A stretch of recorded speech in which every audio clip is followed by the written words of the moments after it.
This is a work of fiction created for entertainment purposes. Before we begin, tell us in the comments where you are watching from. It is always fascinating to see how far these stories can reach. The autumn of 1947 settled over Kettle Valley like a heavy blanket, bringing with it the familiar chill that crept down from the peaks of the Allegheny Mountains in eastern West Virginia. The valley, nestled between two ridges about 40 miles southeast of Charleston, had remained largely unchanged for generations. Most residents could trace their lineage back to the original settlers who carved homesteads from the wilderness in the 1790s. And the community took pride in maintaining the old ways, neighborly cooperation, shared harvests, and an unspoken understanding that what happened in Kettle Valley stayed in Kettle Valley. At the heart of this community stood the Ashworth Homestead, a substantial two-story log structure with later additions that sprawled across a gentle slope overlooking Kettle Creek. The property had belonged to the Ashworth family since 1843, when Jeremiah Ashworth purchased 160 acres from a failing timber operation. By 1947, the land was in the hands of Xander Ashworth, a soft-spoken man of 53, and his wife Cordelia, whose warm smile and generous nature had made her beloved throughout the valley. The Ashworths were known for their hospitality. Their dinner table could accommodate 12 guests, and it was rarely empty. Travelers passing through Kettle Valley were invariably directed to the Ashworth place, where they could count on a hot meal, a comfortable bed, and stories that lasted well into the night.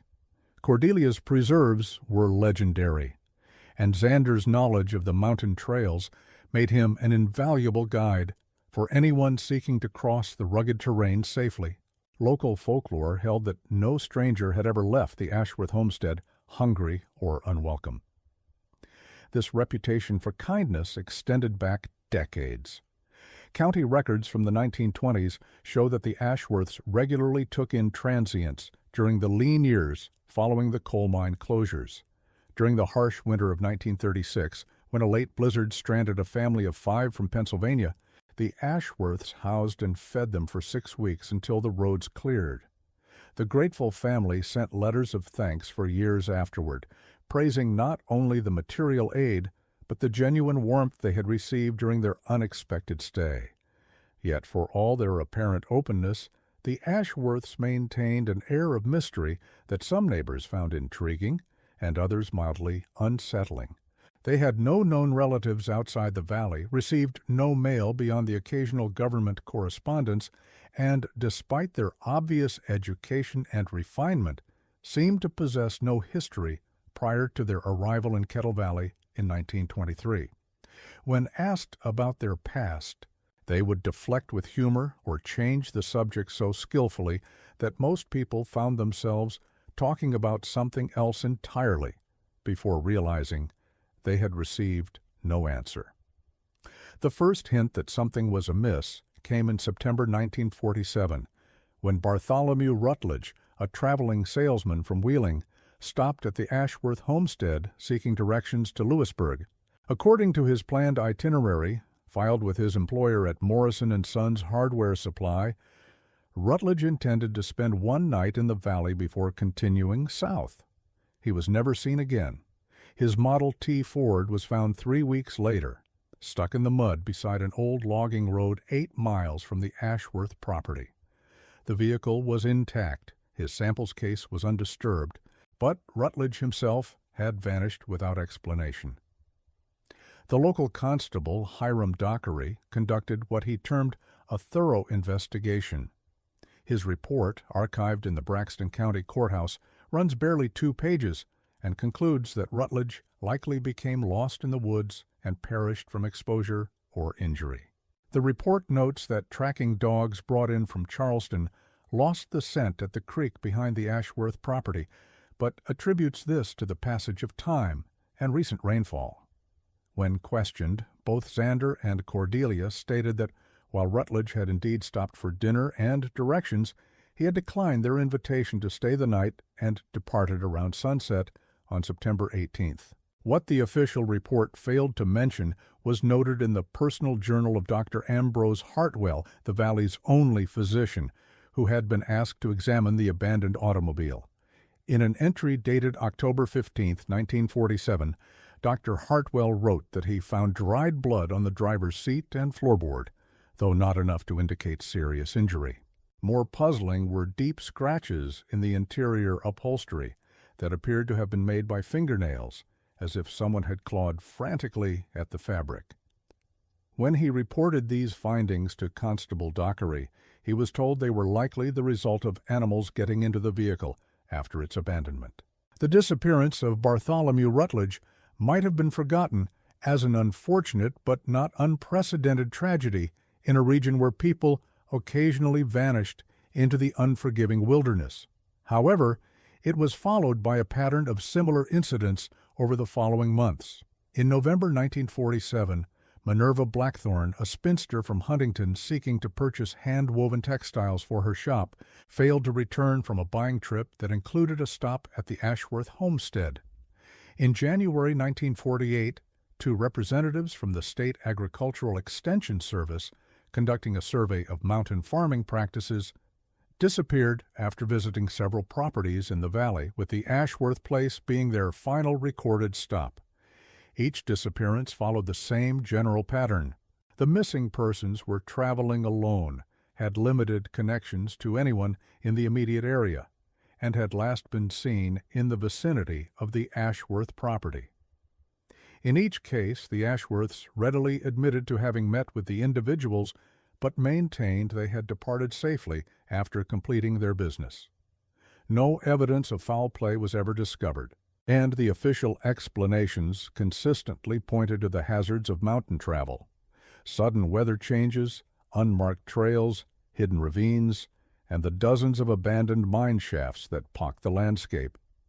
The truth began to emerge only in 1964, 17 years after the first disappearance, when extensive flooding along Kettle Creek exposed what would become known as the Ashworth Cache. Heavy rains that spring had swollen the creek beyond its banks, washing away decades of sediment from a bend behind the old homestead. A team of county workers clearing debris from the newly carved channel discovered a collection of personal effects buried in what had once been the creek bed: watches, jewelry, eyeglasses, fountain pens, and other small valuables that might have belonged to travelers. Among these items was a leather wallet containing the business cards and identification of Bartholomew Rutledge. The discovery prompted a more thorough investigation, led by State Police Detective Captain Vernon Thorne, a methodical officer with 15 years of experience in criminal investigations.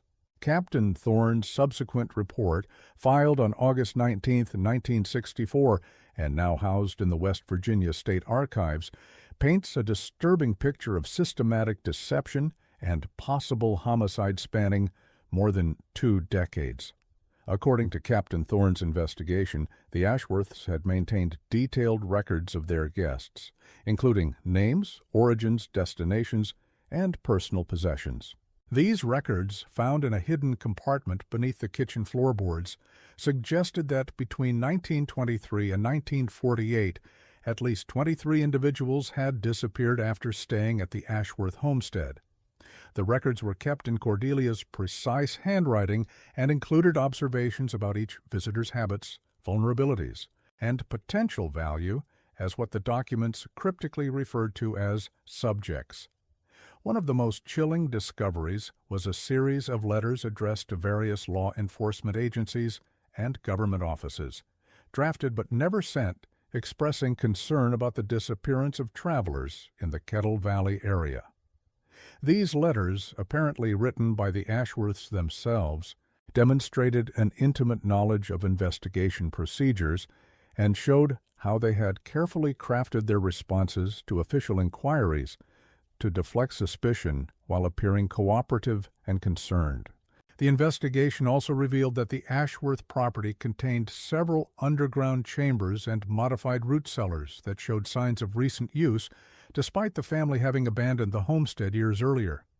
These spaces were equipped with chains, restraints, and other implements that suggested they had been used to confine individuals against their will. Chemical analysis of stains found in these areas confirmed the presence of human blood, some of which appeared to be decades old. Perhaps most disturbing was the discovery of what Captain Thorne's report described as experimental documentation. This collection of handwritten notes and sketches, apparently compiled over many years, detailed various methods of psychological manipulation, physical restraint, and what could only be described as systematic study of human breaking points.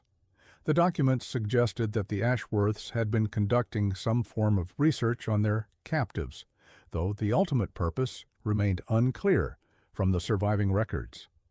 The origins of Xander and Cordelia Ashworth proved to be as fabricated as their reputation for kindness. Investigation into their background revealed that no records existed of either individual prior to 1923.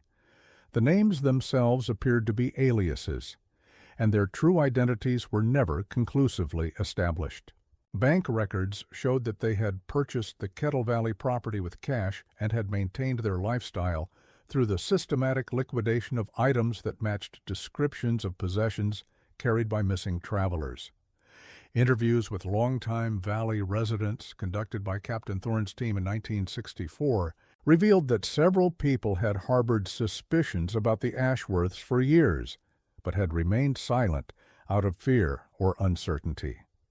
Ezekiel Morday, who operated a general store in the valley from 1920 to 1955, told investigators that he had always found it strange that the Ashworths seemed to possess so many personal items: watches, jewelry, books, photographs that didn't seem to match their stated background. When he had casually inquired about a distinctive pocket watch that Xander carried, he had been told it was a family heirloom, though Ezekiel was certain he had seen an identical timepiece carried by a traveling photographer who had disappeared in 1934. Another Valley resident, Thaddeus Grimmer, a trapper who knew every trail and cave in the surrounding mountains, reported that he had occasionally heard screams echoing from the direction of the Ashworth property during the night, particularly during the winter months when sound carried farther in the cold air. When he had mentioned this to other residents, he had been discouraged from investigating further, with several people suggesting that the sounds were probably just wild animals or the wind playing tricks in the mountains. The investigation also uncovered evidence that the Ashworths had not worked alone. Financial records indicated regular payments to at least 3 other individuals in the valley, including a man who served as an occasional guide for travelers and a woman who ran a boarding house that often referred guests to the Ashworth homestead when she claimed to be full. These accomplices had apparently helped identify suitable victims and ensure they reached the Ashworth property without arousing suspicion. The boarding house operator, Isolde Vance, was questioned extensively by Captain Thorne's team. Under pressure, she admitted that she had been paid to direct certain types of travelers to the Ashworth place, particularly those who were traveling alone, had no fixed schedule, and whose absence might not be noticed immediately. She claimed to have believed that the Ashworths were simply running some kind of confidence game or theft operation, and insisted she had no knowledge of anything more serious until years after the pattern was established. When asked why she had never come forward, Vance broke down and revealed that the Ashworths had made it clear that they possessed information about her own past that could result in serious legal consequences if revealed.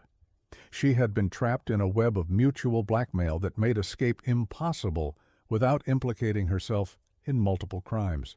This pattern of coercion and mutual culpability appeared to be central to how the Ashworths had maintained their operation for so long without detection. The psychological profile compiled by Dr. Marcus Felbridge, a psychiatrist consulted by the state police, suggested that the Ashworths represented an unusual case of shared psychopathy, possibly involving some form of scientific or pseudoscientific belief system that justified their actions. Dr. Felbridge's analysis based on the discovered documents and witness testimonies, indicated that they viewed their victims not as human beings but as subjects in some kind of ongoing experiment or study. The doctor's report noted that many of the methods described in the Ashworth documents bore resemblance to techniques being explored by various research institutions during the 1920s and 1930s, including studies on conditioning, psychological breakdown, and human endurance limits. This led to speculation that one or both of the Ashworths might have had connections to academic or medical institutions, though no definitive link was ever established. By the time the full scope of the investigation was revealed in 1964, both Xander and Cordelia Ashworth had been missing for nearly 16 years. They had quietly abandoned their homestead sometime in late 1948 or early 1949, leaving behind most of their possessions and simply vanishing as completely as their victims had. Despite extensive searches and investigations spanning multiple states, no trace of them was ever found. The last confirmed sighting of the couple was reported by a postal worker who recalled delivering mail to the Ashworth property in December 1948. He remembered that Cordelia had seemed agitated and had asked several questions about mail forwarding and whether it was possible to redirect correspondence without leaving a forwarding address. She had also inquired about bus schedules to Charleston, which the postal worker found odd since the Ashworths owned a truck and had always driven themselves when they needed to travel. Local folklore from the period suggests that the Ashworths may have sensed that their activities were beginning to attract too much attention. The winter of 1948-1949 had been particularly harsh, and several planned visits by travelers had been canceled due to impassable roads. This break in their usual pattern may have given them time to recognize that their long run of success was coming to an end and to make plans for escape. The abandoned Ashworth homestead was eventually demolished in 1967, 3 years after the completion of the official investigation. The county had deemed the property a public safety hazard due to the network of hidden chambers and the morbid curiosity it attracted from visitors drawn by sensationalized newspaper accounts of the discoveries. During the demolition, workers found additional evidence that had been missed during earlier searches, including a collection of personal photographs taken without the subject's knowledge and what appeared to be a detailed map marking locations throughout the Appalachian region. This map, preserved in the state police files, showed markings at dozens of locations across West Virginia, Kentucky, and eastern Tennessee. Each marking was accompanied by notations in a code that was never deciphered, but investigators suspected they might represent other sites where the Ashworths had operated or planned to operate. This raised the disturbing possibility that the Kettle Valley activities represented only one phase of a much larger and more systematic operation. Attempts to investigate the marked locations were largely unsuccessful due to lack of resources and jurisdiction issues, but several county sheriffs in the marked areas were contacted and asked to review their files for unusual disappearances or missing persons cases. While no direct connections were established, several departments reported patterns of unexplained disappearances that bore similarities to the Kettle Valley cases. The fate of the Ashworth victims was never definitively determined. Despite extensive searches of the property and surrounding area, including excavations guided by ground-penetrating radar, no human remains were ever recovered. This led to speculation that the bodies had been disposed of elsewhere, possibly in the numerous deep pools along Kettle Creek or in the abandoned mine shafts that honeycombed the surrounding mountains. Some investigators theorized that the victims might have been kept alive for extended periods, which would have created a disposal problem requiring careful planning and execution. The discovery of the underground chambers, some of which showed evidence of long-term occupancy, supported this theory. However, the ultimate fate of these individuals remains unknown, adding another layer of tragedy to an already horrific case. The psychological impact on the Kettle Valley community was profound and lasting. Residents who had welcomed the Ashworths into their homes and churches struggled with the realization that they had been systematically deceived by people they had considered friends and neighbors for over 2 decades. Many reported feeling violated and suspicious of outsiders for years afterward, fundamentally altering the character of what had been an open and trusting community. Several families moved away from the valley entirely, unable to reconcile their memories of the friendly, helpful Ashworths with the evidence of their true nature. Others remained but spoke little of the revelations, preferring to treat the entire matter as a collective nightmare that was best forgotten. This silence contributed to the gradual fading of the case from public memory, though its impact on those who lived through it was permanent.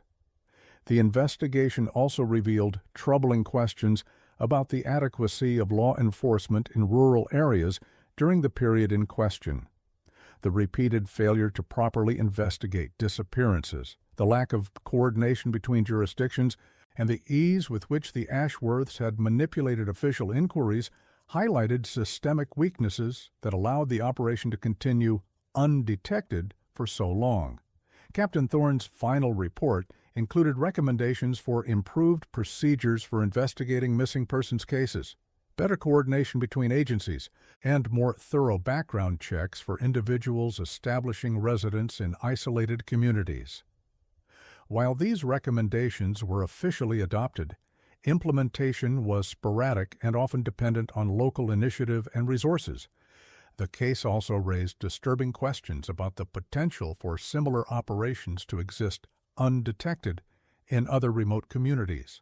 The Ashworths' success in maintaining their facade for over 2 decades demonstrated how easily predators could exploit the trust and isolation characteristic of many rural areas. This realization prompted some changes in how law enforcement approached community relationships and missing persons investigations, though many experts believed the response was inadequate given the scope of the revealed threat. In the years following the investigation, several researchers and writers attempted to piece together a more complete picture of the Ashworth operation and its implications. Dr. Patricia Wenzel, a criminologist at West Virginia University, wrote her doctoral dissertation on the case in 1971, focusing on the psychological and social factors that had enabled the deception to persist for so long. Dr. Wenzel's research, based on extensive interviews with Valley residents and analysis of the recovered documents, suggested that the Ashworths had been remarkably sophisticated in their understanding of community dynamics and individual psychology. They had carefully cultivated their image as the ideal neighbors, positioning themselves at the center of the community's social network while maintaining just enough mystery to seem interesting rather than suspicious. The dissertation also explored the role of isolation and economic hardship in making communities vulnerable to this type of exploitation. Kettle Valley, like many mountain communities, had been struggling economically since the decline of the timber industry and coal mining. The Ashworths' apparent prosperity and willingness to share it had made them valuable to the community, creating a situation where residents had unconsciously invested in not asking too many questions about their benefactors. Dr. Wenzel's work was completed in 1971, but was never published as intended. According to university records, she requested that her dissertation be sealed indefinitely, citing concerns about the potential impact on surviving community members and family members of the victims. She subsequently changed her research focus entirely and refused to discuss the case in later interviews. She died in 1975 under circumstances that were officially ruled accidental, but that some colleagues found suspicious. The sealed dissertation was briefly accessible during a reorganization of university archives in 1983, when a graduate student named Timothy Keller discovered it among misfiled documents. Keller managed to review portions of the work before it was returned to restricted status, and his subsequent attempts to research the case formed the basis for several articles in criminology journals during the late 1980s. Keller's research revealed additional disturbing details that had not been included in the official investigation reports. According to Dr. Wenzel's interviews, several Valley residents had reported unusual activities around the Ashworth property that they had dismissed at the time, but that took on sinister significance in retrospect. These included the frequent delivery of large quantities of food and supplies that seemed disproportionate to the needs of two people, the sounds of construction work being conducted at unusual hours and in apparent secrecy, and the observation that smoke from the Ashworth chimney often carried an odd, unpleasant odor that was unlike any normal wood fire. One particularly disturbing account came from a woman who had visited the Ashworth property in 1946 to purchase preserved fruits. She reported that while speaking with Cordelia in the kitchen, she had heard what sounded like voices coming from somewhere beneath the floor. When she had asked about it, Cordelia had laughed and explained that Xander was in the root cellar talking to himself as he often did while working. The woman had accepted this explanation at the time, but later realized that the voices had sounded like multiple people speaking in distress rather than one person talking to himself. Another resident recalled that his hunting dog had always refused to go near the Ashworth property, displaying signs of extreme agitation whenever they approached the area. The dog, normally friendly and obedient, would whine, back away, and sometimes even run home if forced to get too close to the homestead. This behavior had puzzled the owner, who had assumed there might be some natural odor or phenomenon that disturbed the animal, but he now wondered if the dog had sensed something more sinister. The research also uncovered evidence that the Ashworths had maintained correspondence with individuals outside the valley, possibly including others involved in similar activities. References in their documents to the Birmingham operation and the Knoxville colleagues suggested a network of like-minded individuals engaged in comparable pursuits. However, efforts to trace these connections were unsuccessful, and it remained unclear whether these references indicated actual coordination with other groups or were simply aspirational notes. Timothy Keller's investigation came to an abrupt end in early 1989 when he reported that his research materials had been stolen from his apartment and his access to university archives had been revoked without explanation. Keller claimed that he had been warned by unknown individuals to discontinue his research, though he could provide no proof of these threats. He subsequently left academia and refused all requests for interviews about his work on the Ashworth case. The theft of Keller's research materials was never solved, and university officials denied any knowledge of why his archive access had been terminated. This incident added another layer of mystery to a case already shrouded in unanswered questions and contributed to speculation that powerful interests remained committed to keeping certain aspects of the Ashworth operation secret.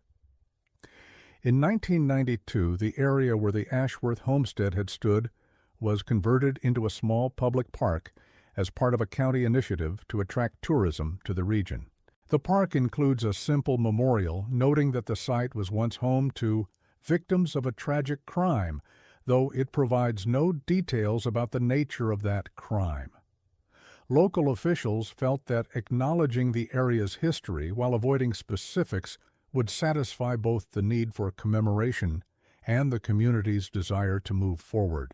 The memorial has become a destination for those interested in true crime and unexplained mysteries, though most visitors leave with more questions than answers. The park's guest book contains entries from researchers, journalists, and curiosity seekers from around the world, many expressing frustration at the lack of available information about the case and the apparent reluctance of local officials to discuss it in detail. Some visitors have reported unusual experiences at the memorial site, including unexplained sounds, feelings of being watched, and electronic equipment malfunctioning without apparent cause. While these reports are generally dismissed as products of imagination, influenced by knowledge of the site's history, Their persistence has contributed to the development of local legends and ghost stories that further complicate efforts to understand the historical facts of the case. The most recent attempt to investigate the Ashworth case was undertaken in 2010 by investigative journalist Sarah Brennan, who had become interested in the story while researching patterns of unsolved disappearances in rural America. Brennan spent 3 years attempting to gain access to sealed documents and interview surviving witnesses, but her efforts were largely unsuccessful due to official reluctance to reopen old wounds and the advanced age of most potential sources. Brennan did manage to locate and interview Isolde Vance, the former boarding house operator, who was then 94 years old and living in a nursing home in Charleston. Vance, whose mind remained clear despite her age, provided additional details about the Ashworth operation that had not been previously documented. She revealed that the network of accomplices had been more extensive than originally thought, and had included individuals in positions of local authority who had helped suppress investigations and redirect official attention away from the homestead. According to Vance, this corruption had extended beyond simple bribery to include blackmail and threats of violence against those who asked too many questions. She claimed that at least one person who had attempted to investigate the disappearances in the 1940s had himself disappeared under suspicious circumstances, though she could provide no proof of this claim, and no records exist to support it. Vance also revealed that she had maintained contact with Cordelia Ashworth for several years after the couple's disappearance, receiving occasional postcards postmarked from various locations throughout the Southeast. These postcards, which Vance claimed to have destroyed in the 1960s out of fear, had contained cryptic messages that suggested the Ashworths were continuing their activities elsewhere under new identities. The most chilling detail Vance shared was her belief that the Ashworths had been planning their departure from Kettle Valley years before they actually left, gradually reducing the scale of their operation while establishing escape routes and new identities. She suggested that their extended period of apparent kindness and community involvement had been a deliberate strategy to build up social capital that could be used to deflect suspicion when they eventually chose to disappear. Sarah Brennan's investigation was cut short when she died in a car accident in 2013, just weeks before she planned to publish a book about the case. The accident occurred on a remote mountain road near Kettle Valley, and while it was officially attributed to driver error and poor weather conditions, some investigators noted similarities to unexplained accidents that had befallen other researchers who had attempted to investigate the Ashworth case. Brennan's research materials, including her interview notes and documentary evidence, were never recovered from the accident scene.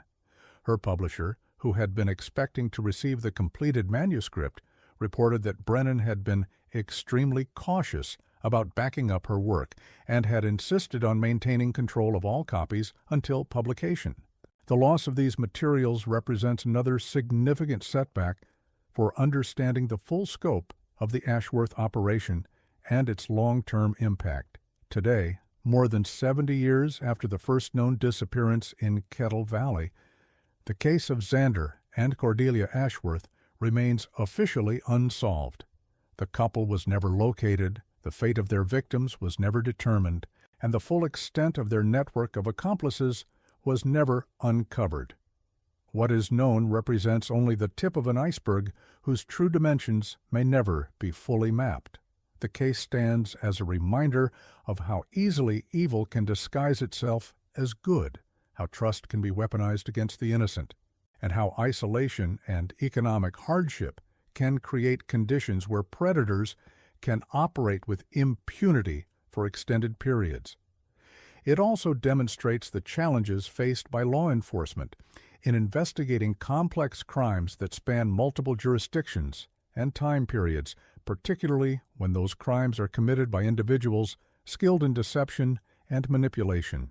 The story of the Ashworth family has become part of Appalachian folklore, though often in forms so distorted by retelling that they bear little resemblance to the documented facts. Some versions portray them as supernatural entities rather than human criminals, while others focus on the more sensational aspects of the case while ignoring its broader implications for understanding organized crime and community vulnerability. For the families of the victims, the lack of resolution has meant decades of uncertainty and unanswered questions. Most of the missing persons had relatives who never learned what happened to their loved ones, never had the opportunity for proper burial or closure, and never saw justice done for the crimes committed against them. This ongoing trauma represents perhaps the most lasting legacy of the Ashworth operation. The case also raises troubling questions about how many similar operations might exist undetected in isolated communities throughout the country. The Ashworths' success in maintaining their facade for over 2 decades suggests that rural areas remain vulnerable to this type of exploitation, particularly in regions where economic hardship and social isolation create conditions conducive to predatory behavior. Modern law enforcement agencies have implemented improved procedures for investigating missing persons cases and coordinating between jurisdictions, but experts acknowledge that determined criminals with adequate resources and planning could still potentially operate undetected for significant periods, particularly if they choose their targets carefully and maintain effective cover stories. The psychological profile of the Ashworths developed by Dr. Felbridge and later researchers suggests that they represented a rare but particularly dangerous type of criminal partnership. Individuals capable of long-term planning, sophisticated deception, and sustained predatory behavior while maintaining the appearance of normalcy and even virtue. Understanding how such partnerships form and function remains an important area of research for criminologists and law enforcement professionals. The physical evidence recovered from the Ashworth property, while extensive, raised as many questions as it answered. The sophisticated nature of the underground chambers and restraint systems suggested considerable planning and investment, while the detailed records of victims and methods indicated a level of organization that went far beyond opportunistic crime. Yet the ultimate purpose of the operation remained unclear, leaving investigators to speculate about motives that may never be fully understood. Some researchers have theorized that the Ashworths were conducting some form of psychological experimentation, possibly related to research being conducted at academic or government institutions during the same period. The timing of their activities coincided with extensive government and academic research into psychology, behavior modification, and social control that was being conducted throughout the 1930s and 1940s, often with minimal ethical oversight. However, no direct connections between the Ashworths and any legitimate research institutions have ever been established, and it remains possible that their activities were motivated by purely personal gratification rather than any scientific purpose. The absence of any clear financial motive for the scale and complexity of their operation continues to puzzle investigators who have studied the case. The destruction of so much documentary evidence over the years has made it increasingly difficult to develop new insights into the case. The loss of Dr. Wenzel's dissertation, Timothy Keller's research materials, and Sarah Brennan's investigation represents a significant setback for anyone attempting to understand the full scope of what happened in Kettle Valley and its broader implications. This pattern of lost or destroyed evidence has led some researchers to suspect deliberate interference by individuals or groups with an interest in keeping certain aspects of the case secret. While no proof of such interference has ever been established, the consistency of the pattern over several decades suggests that something more than coincidence may be involved. The current status of the Kettle Valley community reflects the lasting impact of the revelations about the Ashworth operation. The population has declined significantly since the 1960s, as many families moved away, and few new residents have chosen to settle in an area associated with such dark history. Those who remain tend to be reluctant to discuss the case with outsiders, contributing to a culture of silence that makes further investigation difficult. Local officials generally discourage renewed interest in the case, arguing that continued attention to past tragedies interferes with efforts to build a positive future for the community. This stance, while understandable from an economic development perspective, has also contributed to the preservation of many unanswered questions about what actually happened and whether similar operations might still be active elsewhere. The memorial park that now occupies the site of the former Ashworth homestead represents a compromise between the need to acknowledge the past and the desire to move forward. However, critics argue that the vague nature of the memorial does a disservice to the victims by failing to provide an honest accounting of what happened to them and why. This ongoing tension between memory and forgetting continues to complicate efforts to learn from the case and prevent similar tragedies. For visitors to the memorial, the experience is often unsatisfying due to the lack of specific information about the crimes that occurred there. The generic language of the memorial marker provides no indication of the scale or nature of the Ashworth operation, leaving most visitors to rely on incomplete information gleaned from internet sources or local rumors that may bear little resemblance to the documented facts. The case of Xander and Cordelia Ashworth serves as a stark reminder that evil can wear the mask of kindness, and that the most dangerous predators are often those who appear most trustworthy and helpful.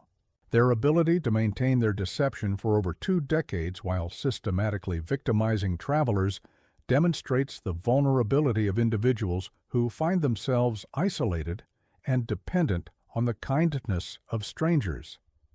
The techniques they employed, careful selection of victims, cultivation of community trust, creation of alibis, and systematic disposal of evidence, represent a sophisticated approach to serial crime that challenges conventional assumptions about how such operations function. Their success in evading detection for so long suggests that current investigative methods may be inadequate for identifying and stopping similar operations. The psychological impact of the case extends beyond the immediate victims to include the entire community that was deceived and manipulated by the Ashworths. The realization that people they had trusted and respected for decades were capable of such cruelty created lasting trauma that affected the community's ability to trust outsiders and maintain the open, welcoming character that had originally made it vulnerable to exploitation. Perhaps most disturbing is the possibility that the Ashworth operation was not unique, but rather one example of a broader pattern of organized predatory behavior that remains largely undetected and uninvestigated. The references in their documents to other locations and associates suggest that they may have been part of a larger network of individuals engaged in similar activities throughout the region. The failure to thoroughly investigate these connections at the time represents a missed opportunity to understand the full scope of the threat and potentially prevent additional victims. Current law enforcement agencies lack the resources and historical knowledge necessary to pursue these cold leads, making it unlikely that the broader picture will ever be fully revealed. The case also highlights the challenges faced by isolated communities in protecting themselves from sophisticated predators who understand how to exploit trust and social bonds for criminal purposes. Traditional community-based protective mechanisms may be inadequate against individuals who are skilled in deception and willing to invest years in building false identities and relationships. For families considering travel through remote areas or seeking help from strangers in isolated locations, the Ashworth case serves as a reminder of the importance of maintaining communication with others about travel plans and being cautious about situations that involve isolation from normal support networks. While the vast majority of people offering help in such situations are genuinely helpful, the possibility of encountering predators like the Ashworths makes caution prudent. The case also underscores the importance of thorough background checks and verification of references for individuals seeking to establish themselves in isolated communities, particularly when they claim to have no local connections or verifiable history. Community leaders and law enforcement officials should be alert to individuals who seem too good to be true or who deflect questions about their background in ways that prevent verification of their claims. Modern technology has made some aspects of the Ashworth-style operation more difficult to execute, as improved communication and documentation make it harder for people to simply disappear without trace. However, the same technology also provides new opportunities for sophisticated predators to identify vulnerable targets and create convincing false identities, suggesting that the threat has evolved rather than disappeared. The psychological techniques employed by the Ashworths, manipulation of trust, exploitation of isolation, and systematic grooming of both victims and communities, remain as effective today as they were in the 1940s. Understanding these techniques and developing resistance to them remains an important area of research for professionals working in law enforcement, psychology, and community safety. The ultimate lesson of the Kettle Valley case may be that genuine safety requires not just individual caution, but also community-level vigilance and the maintenance of robust institutions capable of investigating and responding to complex crimes. The failure of local law enforcement to properly investigate the early disappearances allowed the Ashworth operation to continue and expand, ultimately resulting in many more victims than might have been necessary. Today, as we look back on this dark chapter in Appalachian history, we are left with more questions than answers. Where are Xander and Cordelia Ashworth? Are they still alive, possibly continuing their predatory activities under new identities in other locations? What happened to their victims? How many other families suffered losses that were never properly investigated or understood? The silence that has grown around the case over the decades may itself be part of the Ashworths' legacy, a demonstration of how effectively fear and shame can be used to suppress investigation and accountability. Breaking this silence and demanding complete answers may be the only way to honor the memory of those who vanished in Kettle Valley and to prevent similar tragedies in the future. Perhaps the most chilling aspect of the entire case is how completely the Ashworths managed to disappear, leaving behind only questions and the terrible knowledge that they had spent decades perfecting their methods of deception and exploitation. Somewhere, possibly under new names and in a new community, the pattern may be continuing with new victims and new neighbors who have no idea of the danger that walks among them wearing the mask of friendship and kindness. And if you find yourself traveling through the remote areas of Appalachia, accepting hospitality from strangers who seem remarkably welcoming and helpful, remember the lesson of Kettle Valley. Sometimes the most dangerous people are those who seem the most trustworthy, and the warmest welcome may come from the coldest hearts.